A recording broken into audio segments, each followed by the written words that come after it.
زندگی میں اگر آپ کامیاب انسان بننا چاہتے ہیں تو پھر لوگوں کی جو باتیں ہیں نا ان سے پریشان ہونا چھوڑ دو، ان کی باتوں کو اپنے دل پہ لینا چھوڑ دو،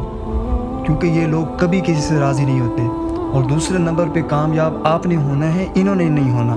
تو ان کی باتوں سے کبھی آپ نے خوف نہیں کھانا، کبھی اپنے دل کے اندر ایسی چیز نہیں سوچنی کہ میں یہ قدم نہیں اٹھاؤں گا، اب میں نے کامیابی کی طرف نہیں جانا، میں ایسے ہی رہوں گا۔ زندگی آپ کی ہے اور کامیاب آپ نے ہونا ہے، لوگوں نے نہیں ہونا۔ لہٰذا ان کی باتوں سے کبھی بھی آپ نے مایوس نہیں ہونا اور اپنے اللہ پر یقین رکھنا ہے۔ قرآن کی ایک آیت ہے ان ینصرکم اللہ فلا غالب لکم، کہ اگر اللہ تمہاری مدد کرے تو پھر کون ہے جو تمہارے اوپر غالب آ سکتا ہے؟ کوئی نہیں کچھ کر سکتا، اللہ مددگار ہے۔ حضرت علی شیر خدا رضی اللہ عنہ کا ایک قول بھی ہے کہ اگر لوگوں کو تم اپنے ہاتھ پاؤں کاٹ کے بھی دے دو نا اور کہو کہ یہ لو کہ تم راضی ہو جاؤ، تو یہ لوگ ایسے دنیا کے مالک ہیں کہ کبھی راضی نہیں ہوتے، یہ پھر بھی کوئی نہ کوئی کمی نکالیں گے، یہ پھر بھی کوئی نہ کوئی اعتراض کریں گے۔ لہذا ان کے اعتراض اور ان کی کمیاں نکالنا اور ان کی باتیں کرنا، ان کی غلط سوچیں سوچنا، یہ ہمارے لیے نہیں ہے، یہ وہ اپنی کوالٹی بتا رہے ہیں، یہ اپنا معیار بتلا رہے ہیں کہ ہم اس چیز کے مالک ہیں۔ لہٰذا آپ نے اپنے اوپر فوکس کرنا ہے، اپنے اوپر محنت کرنی ہے